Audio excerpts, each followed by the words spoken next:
Hey Pisces, how y'all doing? Welcome. We're going to be taking a look at your general reading here. So happy birthday season to y'all Pisces, first and foremost. So your meditation was short but sweet. I know it's like so on the nose, but I really always am taken to the ocean whenever I meditate for you guys. So we're just going to go with it. I was taken way beneath the sea and I saw this door open like underneath the ocean waters and this light emanate. And then I saw this goldfish behind the door and I wanted to like coax it out. And it was like this energy of like, come through the door, come through the door. But the goldfish either couldn't see the way or was too afraid. And it was like, don't be afraid. And there was like this energy that like pulled the yanked it really, the goldfish through the door. And then when it went through the door slammed shut and the goldfish grew to the size of like a huge whale. And it was so big that the ocean couldn't even contain it. It was like its little head was like kind of above the water a little bit. It was so big. Let's just talk about you. Let's talk about fish energy. Let's do it, right?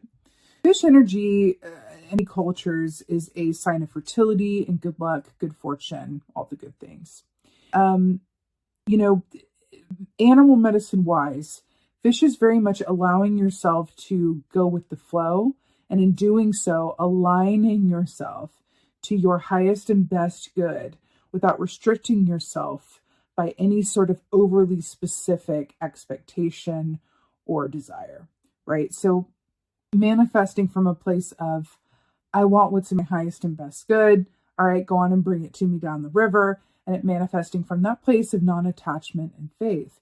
So the fact that being the fish that you are, Pisces, and that you energetically align with that energy just because you are a Pisces, I want to take that quite literally for you this month at the beginning of your birthday season. I really want to take that literally. Well, the beginning of your birthday season is when I'm shooting this and when it's filming, but because we go into Aries season, around the equinox on the 21st, but I really want to take this quite literally and say to work with the fish superpower that you have inside of you for this month. And it feels like you're going to be manifesting.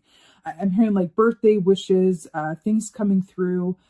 There's a beautiful collective shift coming that is highly positive. I feel like it's going to be really after the equinox, going into the full season of spring. But you guys, I feel like are the first sign of the year, right? So not so much Capricorn, not as much Aquarius, but you guys are the first sign, it feels like, that are going to be able to tap into this new energy within your birthday season and kind of ride the wave to fruition. Ride the wave to fruition. And what I mean by that is the energy has been really intense for a long time, and it feels intense right now as I'm even filming this. But for you guys, the energy starts to shift and it starts to become just a little bit more exciting, just a little bit more easy, just a little bit more feel good. And that begins within your birthday season. And so I feel like you guys are like, yes, around that. And that feels really, really positive. So let's go ahead and get your animal energy. Why don't we though? For the month of animal energy for Pisces. What's going on? Oh, yay! You're my favorite. So this is a beautiful, beautiful energy for you guys. And what I'm really excited about for you is that crow medicine is all about manifestation.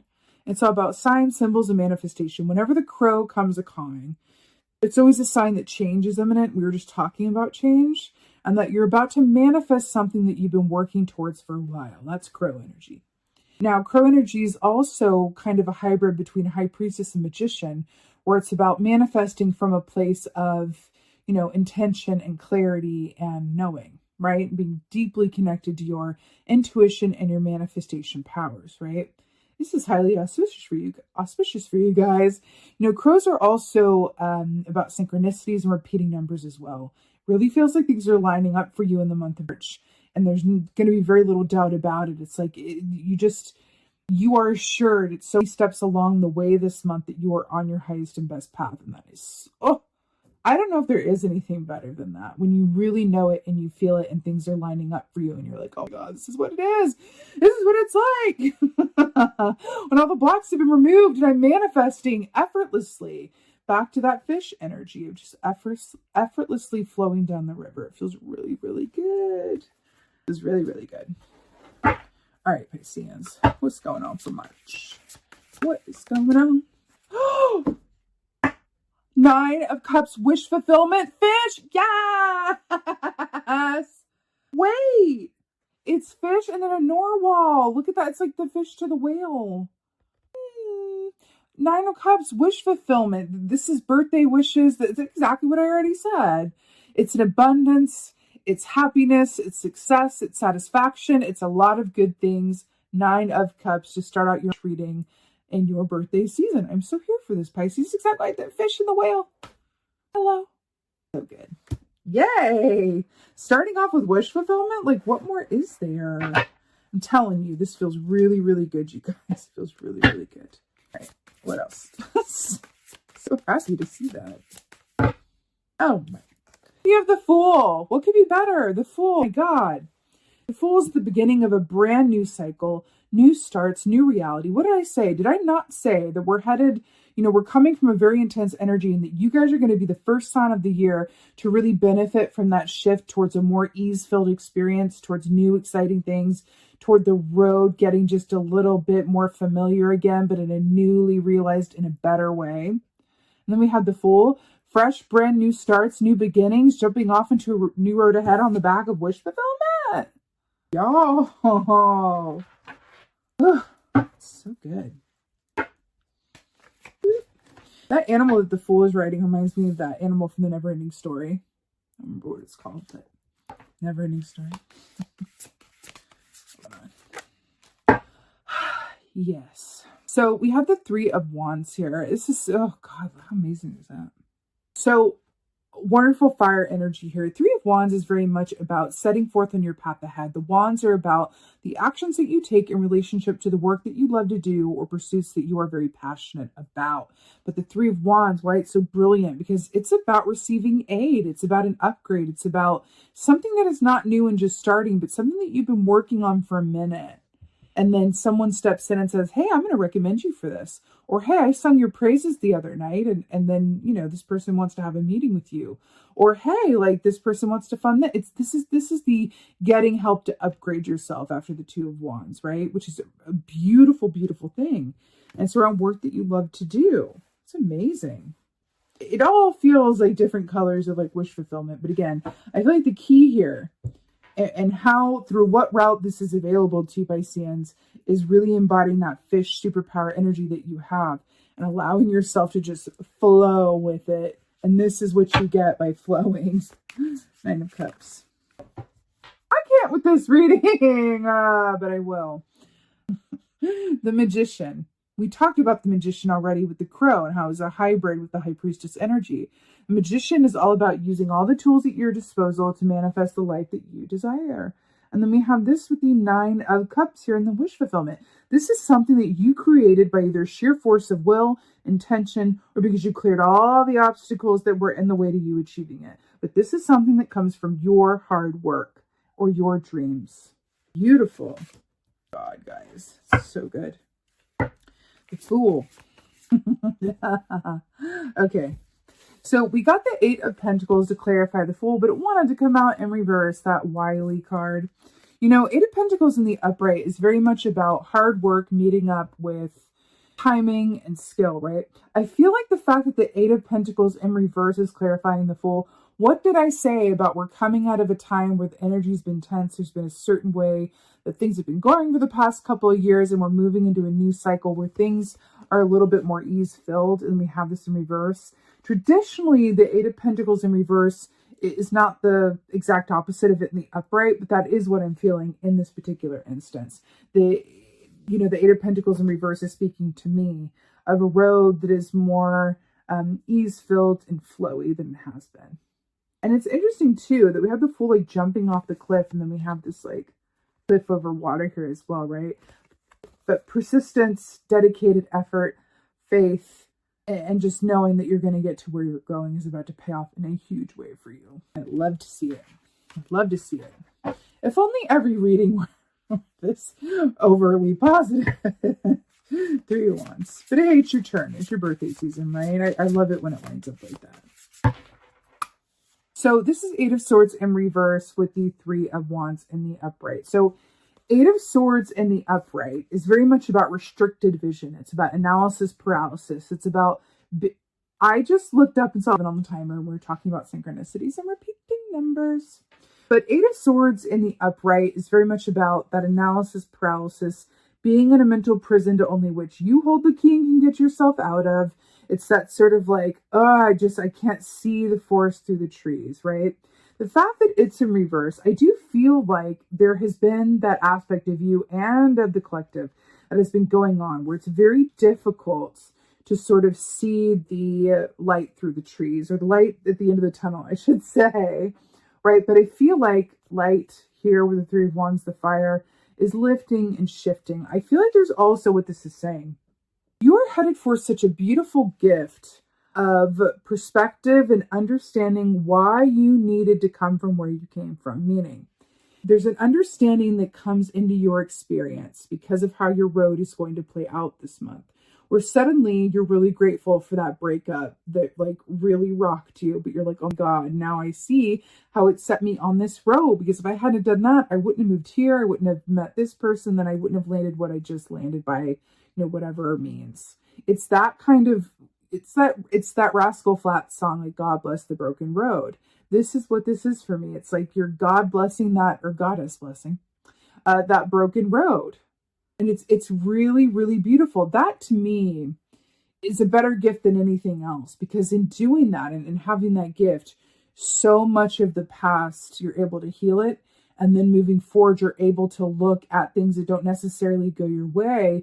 It's not, the world is against me, or I have terrible luck, because, this actually is leading me towards something that I wouldn't be able to manifest or align with on the current path I was on. So let's bring on that broken road. Shift me, rearrange me, because I want to be in alignment, right, with what I really deserve and desire. And I feel like that's what this is saying here. And I think it's really, really beautiful, Pisces. It's a lot of healing coming through this month. Let's go ahead and get an oracle for y'all. On the bottom of the deck, you have the River Queen. Flow, letting go, natural movement. This feels like you guys. This is what I saw, like flow, letting go, natural movement, the River Queen. It's really, really beautiful. Number 9 as well. 9 of Cups, 9. But I want to give you this one, but I want to shuffle you one as well. But of course, yes, River Queen. The Phoenix. Resurrection, surrender to change. What was I just saying? Look at the fiery fireness. Resurrection, surrender to change. God bless the goddess, bless the broken road. Indeed, it's that aspect of that I'm so glad that went wrong, so I could be here now. Now, this is also saying, and I want to talk about this briefly because you did get the wish fulfillment key with the 9 of Cups. Oftentimes, getting what we want can be trouble. And I mean that in the way that, the saying, be careful what you wish for because you just might get it. Have you ever considered like why that saying exists? It exists because when you get what you wished for, your life as you knew it, in whatever way, shape, or form, dies, right? Because change happens, right? Just like the Phoenix, right? For example, if you wished for, a relationship, a loving, nurturing relationship, and then you get it and you're really happy, but at that same moment, suddenly you're like, oh God, my time is no longer all mine anymore, and I have to make this adjustment. And oh God, now it's like, life is very different. It can happen very suddenly. And the surrender to change aspect, when we're talking about, along with this flow, letting go, natural movement, water and fire here, as you align yourself to this aspect of flow and allowing what you desire and what you earn to come to you. There's also this aspect of going, my new life, I embrace a new life, but at the same time release an old one. And that's the key. It's a lot of us, and it's very human to do it. I could write a book on it, honestly. Attempt to hang on to their old lives while at the same time, embracing their new ones. And there's a lot of push and pull inherent in that. And it can be very difficult to let go of things as they were, right? So again, wish fulfillment does have a cost. And I don't mean that to be like overly dramatic. because that wouldn't be like me at all. But I do feel like there's a bit of medicine in this for you. And part of the reason your advice is flow. There's an aspect of like, as you acquire these new things, as you move into this new cycle, understand that there are going to be some things that need to be left behind as a result, and that it's all right. And you can release those things with love and gratitude that they got you to where you are, and you know, no longer needed to get where you're going. And that is a real sign of emotional intelligence and maturity, which are also, emotional intelligence is like the Pisces superpower, right? So again, connecting in with that superpower aspect of yourself for the month is where it's at, really and truly. So, wow, beautiful, Pisces. I'm wishing you a most happy birthday season. I'm sending you so many blessings. A quick reminder, I do have a Facebook group, and it's been around a couple months now. I'm really loving it. It's a place for intuitive people, metaphysically minded people, anybody really, to get together in a safe, inclusive space to share stories, ask questions, all within a context that feels, accepting and, like I said, safe. So I would love to see you guys over there. It's been a really fun way for me to connect with you guys personally as well over in the group on Facebook. So the link to join is in the description box below. I would love to see you there. And please don't forget to like, share, and subscribe me. That would make me so happy. And with that being said, just thank you. Thank you again. Thank you, thank you, thank you so very much for being here. And as always, and most of all, beautiful Pisceans, thank you for being you, and be well. Until next time.